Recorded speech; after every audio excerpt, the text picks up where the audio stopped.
근데 지금 오후 4시 11분 현재 지나고 있는데 공수처가 집행했다는 얘기가 없어요. 그리고 더 참담한 것은 공수처에서 어떤 입장이 나왔냐면 경찰 특공대와 함께 가서 집행할 가능성이 있다. 가능성은 무슨 또 열받아. 지금 우리가 가능성 얘기할 때입니까? 바로 그게 데리고 가서 해야 아니 된다. 바로 집행을 네. 해야 되는 거죠. 예를 들어서 우리 뭐 그럴 리도 없겠지만 김종대 의원님께서 내란을 획책했어요. 왜 경찰이- 나를 끌고 오더라고. 공수처가 어떻게 하겠습니까? 그냥 놔두겠습니까? 즉각 연행이에요. 네, 현행범으로 체포하죠. 벌써 네. 구속됐을 거예요. 그런데 윤이라는 사람은 이렇게 보호하는 권력들이 두텁고 큰 겁니다. 가만히 있어봐. 정광훈 목사도 있고 국민의힘도 있고 야 검찰은 내 친정이야. 버텨. 경호처 버텨. 내가 말이야 이러고 있을 거 아닙니까? 근데 실제로 그렇게 가동이 되고 있어요. 국무위원들도 다 마찬가지 아닙니까? 누구 하나 그만둔 사람이 없어요. 양심이 없는 거예요. 양심이 있으면 그리고 최상목 부총리 그다음에 조태열 장관 뭐라고 했습니까? 자기 반대했다면서요. 반대했으면 이 참담한 시국에 대해서 이승만 정권 시절에 그 친일파 김성수가 선택했던 것처럼 나 이 정권에서 10원 한 장 받아먹기 싫다. 사표 쓰고 나와야죠. 그런 거 없지 않습니까? 그러니까 체포영장과 관련해서도 이러저러한 잔꾀들이 막 나오면서 집행이 될까? 자진출두할 거야. 자진출두해서 아마도 그 묵비권 행사할 거야. 뭐 네. 이런저런 얘기들이 시나리오가 시나리오가, 네. 기자들 사이에서 많이 돌고 있습니다. 그리고 실제로 윤 측에서는 체포영장이 불법이라는 거잖아요. 불법 무효라고 주장했죠. 예, 불법이고 무효라고 주장하고 있어요. 그 이유는 뭐냐? 음. 공수처에 내란죄 수사권도 없잖아. 그렇습니다. 수사권도 네. 없는데 무슨 나를 잡아가다가 수사를 하겠다는 거야. 그런 불법이고 무효기 때문에 안 가. 이렇게 나오는 겁니다. 그러니까 매우 참담한 지경이고 아까도 말씀드렸지만 전혀 대통령답지 않다라는 생각이 좀 들고 우리 애들 좀 생각해서 제발 법치주의가 바로 서게. 훼손되지 않는 국법 질서가 바로 서는 표징을 좀 만들어 줘라. 네. 부탁한다. 이런 말씀 좀 드리고 싶습니다. 근데 그 확 잡아들이는 게 말은 맞는데 실상을 봐야 됩니다. 이게 법적인 문제보다 현실적인 문제가 지금 참 사려 깊어야 되는 건 뭐냐면은 경호처는 엄청난 무력을 가진 집단이에요. 아, 총도 있는 거죠. 네. 장갑차 기관총도 있어요. 진짜요? 미사일도 있어. 아, 경호처에는? 백일 경비단. 아, 거기 그렇구나. 백일 경비단의 네. 단장이 충안파요. 거기도 충성맨으로 배치해놨어 지금. 그런데 이 체포영장이 불법이다, 이렇게 무효다, 이렇게 이야기한다는 뜻은 그 안에 저항의 의미를 내포하고 있는데 아시다시피 한남동 공간에 진입하는 데가 여의도하고 광화문하고 달라가지고 굉장히 좁습니다. 거기는 한번 저기 저 꼬이면은 엄청난 병목 현상이 있는 네. 아주 취약 지역이에요. 그다음에 거기는 또 산에 있다고. 그러니까 여러 가지 주변에 또 엄폐 시설이 많고 이래가지고 어느 정도 체포영장에 대해서 수용하겠다는 의사가 없는 상태에서 말이죠. 이 자칫 무력 사용이 먼저 이게 실행이 됐을 때, 네. 이거는 정말 바람직스럽지 않은 충돌이 빚어질 수가 있어요.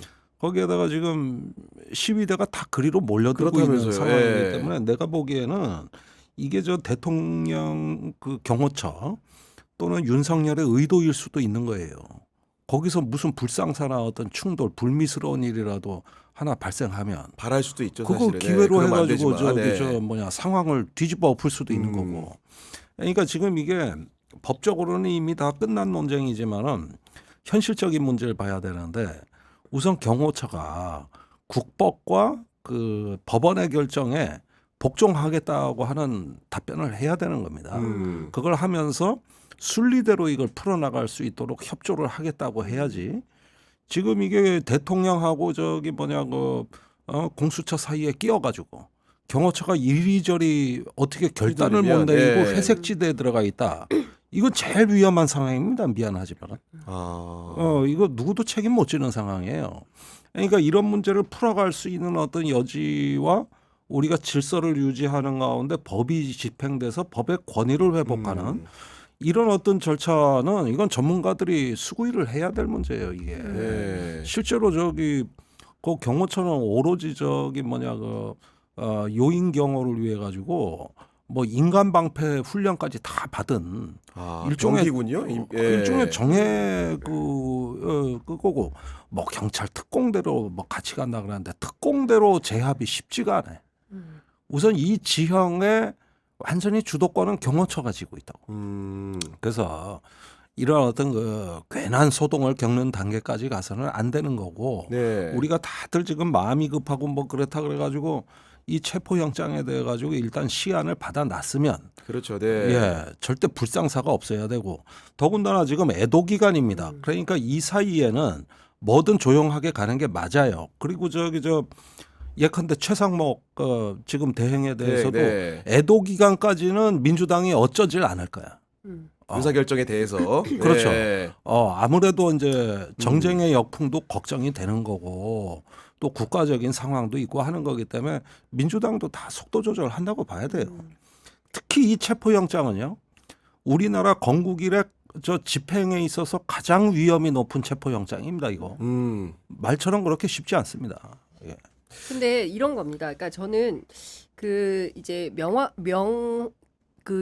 관화하게 우리가 살펴봐야 되는 지점들이 있어요. 그러니까 뭐냐면 첫 번째는 체포영장을 어디가 발부했습니까? 법원이 법원이 발부했어요. 발부했죠. 네. 법관이 발부한 체포영장입니다. 그러면 법관이 체포영장을 발부해서 집행하러 가는 그 공직자들의 공무를 방해하면 그것은 네. 공무집행 방해예요.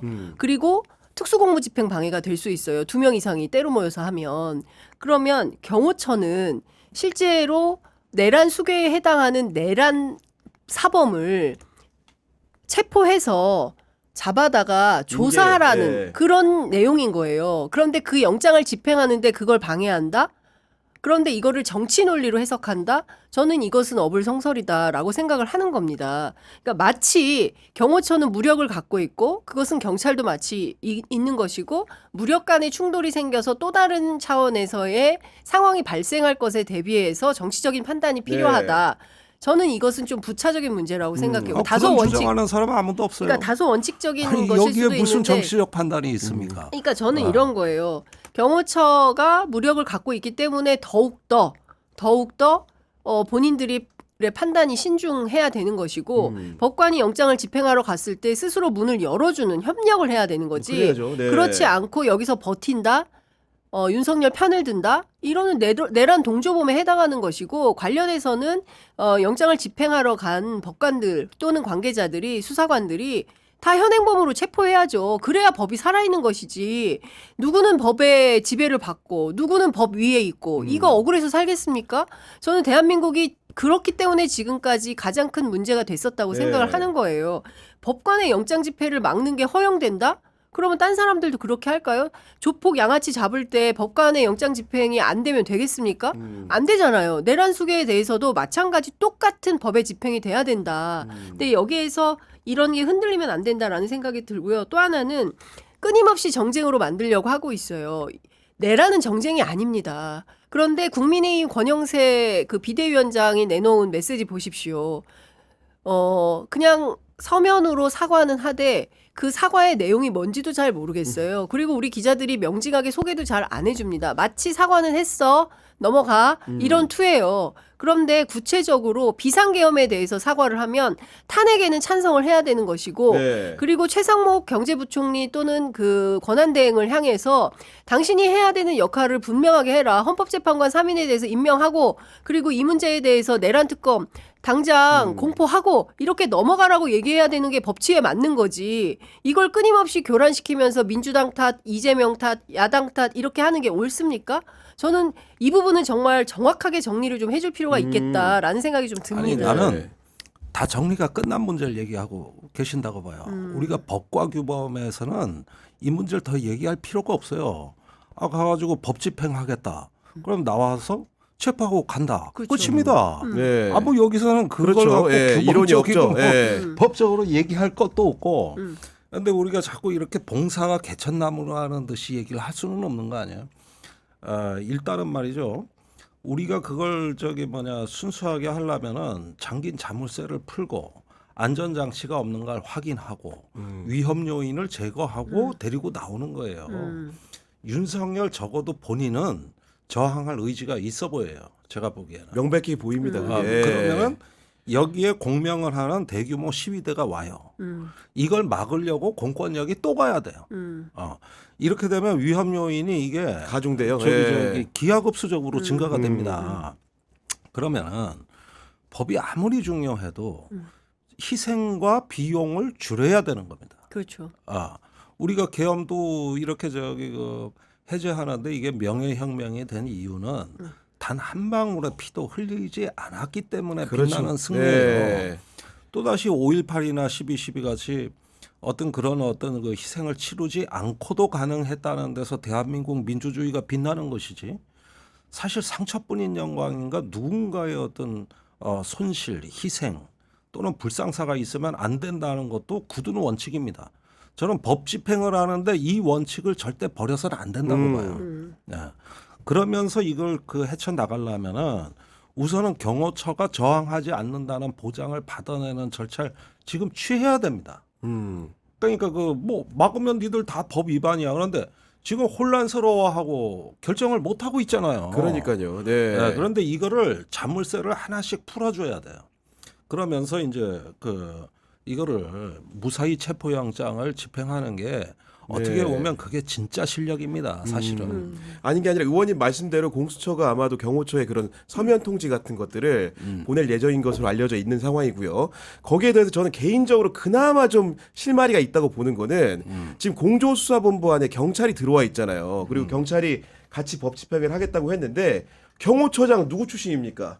박종준 처장이 경찰 출신이에요. 그렇습니다. 어쨌든 100일 경비단 그 관절을 말 그대로 보강하고 맡고 있지만 그 사람들은 경찰의 통제를 받는 조직원들이거든요. 그래서 그나마 좀 이런 해법을 좀 경찰 그러니까 세트는 찾지 보세요. 않을까. 네. 이게 윤석열 정부 들어가가지고 유례 없이 경호처가 커졌습니다. 법적 권한도 엄청나게 커졌어.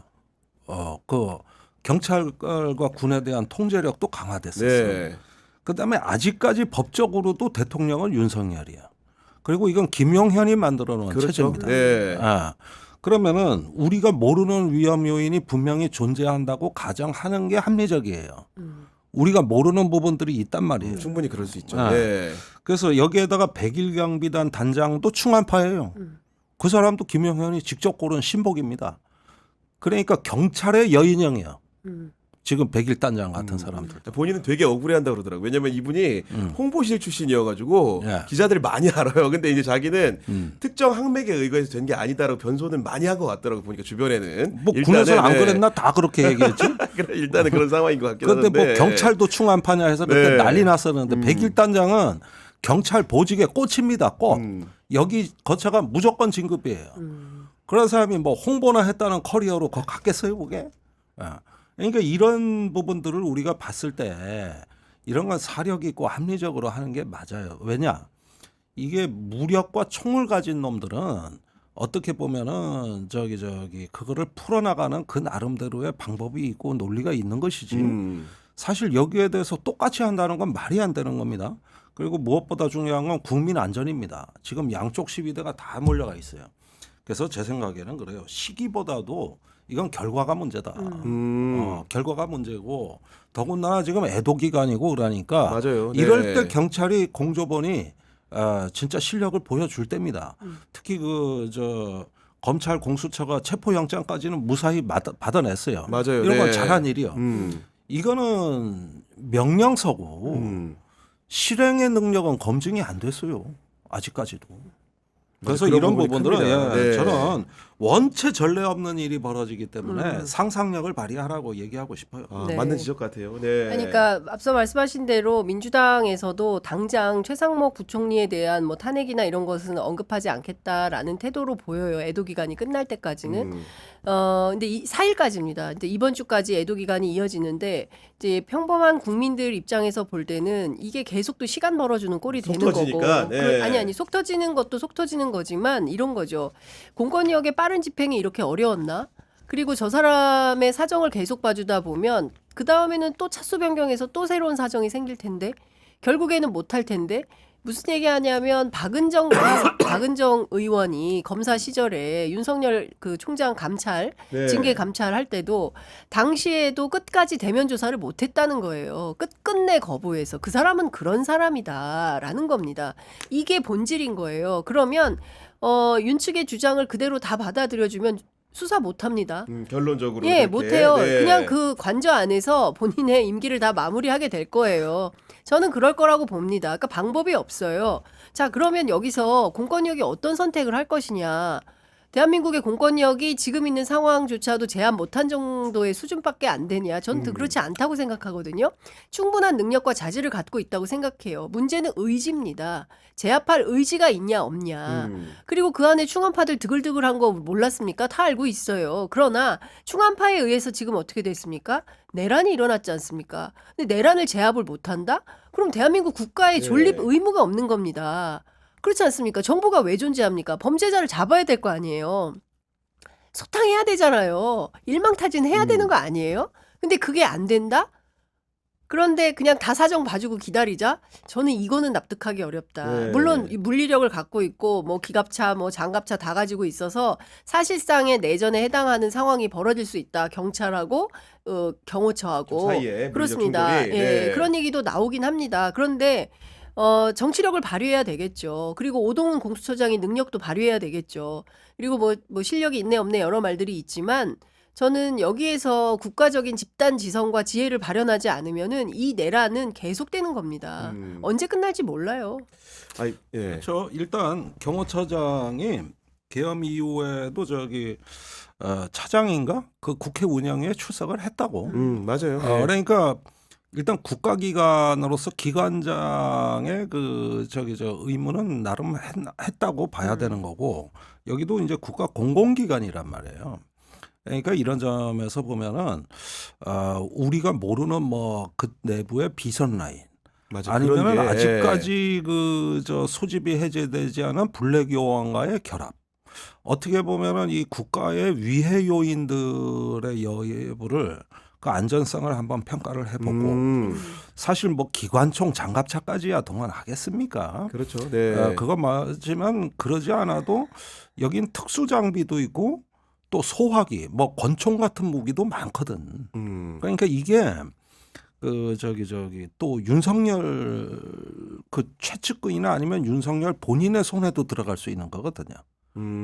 이런 류의 소화기. 뭐 그렇게 좀 가져와봐 이렇게 할 수 있는 거니까. 네. 그럴 수도 있는 거고 또 김건희가 또 뭐 이런 상황을 어떻게 준비하고 있을지 알 수도 없고 그래서 일단은 제가 보기에는 경호처는 공적인 어떤 기관이기 때문에 돌려 세울 수 있을 거예요. 이러면은 하루 이틀 시간을 갖더라도 거기에 이제 경찰 라인을 활용하고 해가지고 네. 일단은 이후에 영장 집행에 대한 어떤 절차 협의를 하되 어떤 비밀 합의도 할 수 있죠. 윤석열 모르게 조금 집행할 수 있는 부분 이런 것도 할 수 있고 또 가가지고 윤석열 본인한테 영장 사본을 전달해야 되거든요. 그렇습니다. 직접 네, 전달하니까. 제시를 해야겠죠. 네. 그때부터 체포 효력이 발생하는 거기 때문에 네. 이런 법 절차는 하나도 틀리면 안 됩니다. 바로 시비를 걸 테니까 하자를 그렇죠. 주장하면서. 지금 그러지 네. 않아도 이게 뭐 적법하냐 아니냐 말들이 많은데 저항하고 되치기 할 수 있는 명분을 절대 주면 안 돼요. 네. 이게 중요한 거지. 이건 시간의 문제가 아니라는 거예요. 그래서 우원식 의장이 그때도 절차 다 지키느라고 계엄 네. 해제가 늦었듯이 이게 민주주의가 그래서 과정이 더 중요하다고 말하지 않았습니까?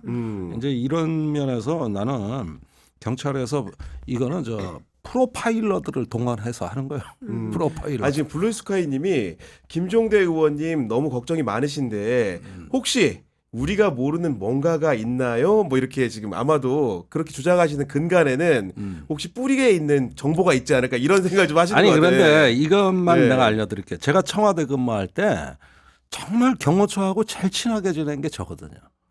국방비서실이 있을 때 경호처 그 군인들 뭐 모임 있고 회식일 때 다 갔거든. 네. 그러다 보니까 유달리 그쪽을 많이 들여다봤는데 굉장히 무서운 조직이에요. 그렇구나. 그다음에 네. 경호처에 여러분들이 모르는 게 거기 정보망 네트워크가 되게 좋아요. 네트워크가 사회적 네트워크가 외국, 예. 굉장히 좋은데요. 저희 이제 궁금한 점들이 올라왔는데 그 김건희 여사가 지금쯤 어떤 생각을 하고 있을까? 이걸 이제 궁금해하는 분들이 물론 저희가 개별적으로 친분 관계가 없기 때문에 순전한 상상의 영역이긴 한데 아무래도 우리가 행태적으로 그분에 대한 연구는 돼 있기 때문에 의원님은 책도 많이 보시고 뭐 평소에 이제 연구도 좀 하실 테니까 어떤 심리 상태에서 무슨 준비를 하고 있을까요 지금? 예. 글쎄요, 저는 뭐 그 세븐 스캔들이라는 책, 그 서울의 소리 누구야, 그 이명수 기자? 네. 이명수 기자 책 그것도 많이 권해드렸고 또 이명수 기자하고 그 때문에 또 만나서 한번 얘기를 했죠. 네. 김건희에 대해 가지고 나는 보면 볼수록 신기한 캐릭터다. 네. 그리고 선입관을 벗고 봐도 이 여자는 보통 여자가 아니다. 이제 이런 얘기도 많이 하고 그랬었는데. 지금쯤이면은 이제 아무것도 모르는 무식한 우리 오빠 술 처먹고 사고 쳤네 하고 아마 지금쯤 앉아가지고 아주 성질 더럽게 지금 성질 부리고 있을 거다. 그런데 막상 파국의 순간이 다가오면 네. 이제는 자기 보호 본능이 무엇보다도 이게 발휘되겠죠. 네. 그래가지고 지금 어찌 보면은 그래요. 계속 이런 어떤 현실을 부정하려고 하다가 더 이상 안 되는 막다른 길에 갔을 때 그때는 이제 어떤 극단적 자기 보호 본능이 나오겠죠. 그럴 때 행태를 좀 조심은 해야 될 것 같아요. 네. 근데 저는 잘 모르겠어요. 김건희 씨가 무슨 생각을 하고 어떻게 뭐 그렇죠, 하는지. 사실은 근데 저도 이제 실질적으로는. 네. 취재를 해보면 잘 취재되지는 않아요. 최근에 김건희 씨의 맞아요. 동향에 네. 대해서는. 언론에 나온 것도 전혀 없습니다. 없어요. 네. 근데 다만 뭐 여기저기 전화는 많이 한다더라라는 소문이 있어요. 근데 누가 어떤 전화를 받는지는 알 수 없는 확인하기는 거기 어려운데. 때문에. 여하튼 뭐 그 전에도 여러 가지 이슈들이 나오지 않았습니까? 근데 어쨌든 근데 그 김건희 여사가 이 계엄 과정에서 역할은 분명히 있었을 것으로 추정됩니다. 그러니까 뭐 이를테면은 뭐 성형외과에 갔었기 때문에 계엄을 몰랐다거나 예를 들어서 중앙일보의 보도가 나온 것처럼 김건희도 모른 채 계엄이 선포됐다라거나 저는 이것은 사실에 부합하지 않을 수 있고 오히려 언론을 통해서 언플을 통해서 자기는 계엄과 상관이 없다는 것을 빌드업하기 위한 술수 아닌가. 야, 그러면 남편 감옥에 보내버리고 자기가 대통령, 혼자. 통일 대통령. 그러면 지금 할 거 뻔하겠네. 저기 뭐냐, 그 아크로비스타 전화해가지고 보일러 잘 들어오죠. 에? 또 저기 요즘 뭐 그다음에 그 두고 간 거 저 짐 정리하고 벽지 바르는데 며칠이나 걸려. 그 남편 보내버리고 자긴 들어가서 사면. 아니 그 연장선 선생 저도 개인적으로 궁금한 게 김건희 여사도 그럼 어쨌든 최종 위너는 김건희구만. 자신들을 향한 여러 가지 위협들이 있잖아요. 그 중에 생각해 보면은 크게는 명태균 관련된 의혹이 있고 내란 수사 관련된 부분이 있는 건데 개인적으로 두 개 중에 뭘 더 궁금해할까? 왜냐면 내란죄는 자신의 남편을 정조준하고 있는 거고 명태균 문제는 어떻게 보면 깊이나 관계성에 비춰봤을 때는 자기를 향하고 있는 거거든요. 100% 명태균에 대한 관심이 많겠죠. 그리고 그러니까, 지금 뭐 본인의 혐의가 여러 가지가 있잖아요. 그래서 제가 보기에는 뭐 두 내외가 각자 서로 다 자기 문제에 큰 관심을 갖고 있지 않을까. 지금까지 드러난 것만 종합해 보면 그런 것 같다라는 생각이 좀 들고 지금 느닷없이 또 정치 원로들이 모여가지고 개헌에 대한 얘기를 하고 있어요. 네. 이런 식의 프레임 전환을 또 하는 겁니다. 여기서 개헌이 왜 나옵니까? 내란을 진압해야 되는데 개헌을 한다고 내란이 진압이 됩니까? 그리고 개헌이 지금 가능이나 합니까? 네. 개헌을 해서 지금 사실상 거국 중립 내각을 만들자라는 주장을 하는 건데 우리도 거기서 한 자리 해먹자 이런 거 아닌 다음에야 지금 여기서 이런 깃발을 드는 것 자체가 정치 원로들답지가 않다라는 생각이 좀 들고 이런 문제에 대해서 무비판적으로 따옴표 저널리즘으로 계속 보도를 양산하고 있는 우리 언론도 지금 굉장히 심각한 국면인데 그냥 무감각하게 지나가는 것 같아요. 아니 대표적인 뭐 개헌 논의자인 박지원 의원 같은 경우에도 어제 방송 나오셔가지고 뭐 지금은 개헌 논의할 시가 아니라고는 했는데 저는 모르겠습니다. 그러니까 만약에 혹시 대선판이 깔린다고 한다면은 그 후보들의 생각을 종합을 해서 뭔가 정리의 장은 만들어야 되지 않을까 개인적으로 그런 생각 갖고 있거든요. 권력 구조 부분에 대해 가지고는. 예, 저기 상황적으로야 일단 내란 진압이 우선인 건 맞는데. 네. 근데 이제 우리가 한국 대통령제의 고질적인 폐단을 방치하는 것도 정치의 중요한 직무유기거든요. 지금 벌써 몇 번째입니까 이게.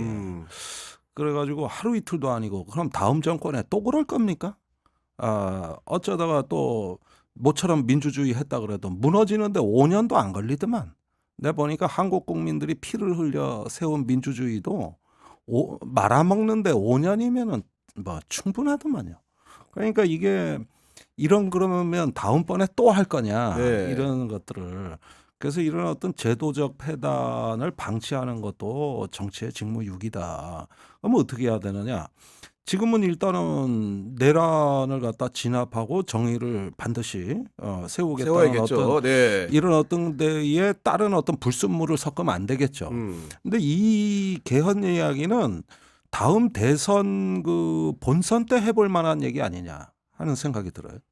그러니까 사실은 또 그런 얘기를 안 하는 후보도 무책임해 보인다는 거예요. 그렇죠. 네. 그러니까 이거는 이후에 어떤 이런 제왕적 권력을 해체하고 뭔가 새로운 민심을 닮은 권력을 만드는 네. 이거는 원래 지식인들의 원래 사명이기 때문에 저 같은 사람은 그 얘기 할 수밖에 없고 그렇겠죠. 근데 그 시점은 다음 대선 때 이러고 정권 초에는 아예 시작이 돼야 된다. 그 논의들이. 문재인 예. 정부 때도 2018년에 개헌안을 냈던 겁니다. 맞아요. 네. 그런데 너무 이상하게 내가지고 해프닝이 돼버리고 말았는데 그건 참 정말 역사에 죄를 짓는 거죠. 또 그런 식으로 할 거냐 이런 문제가 있어서 그렇지 그런 문제들은 지금부터 고민을 해놨다가 네. 나중에 조금 생산적인 논의를 이끌어가면은 아마 정치에는 좋은 일이 되지 않을까요?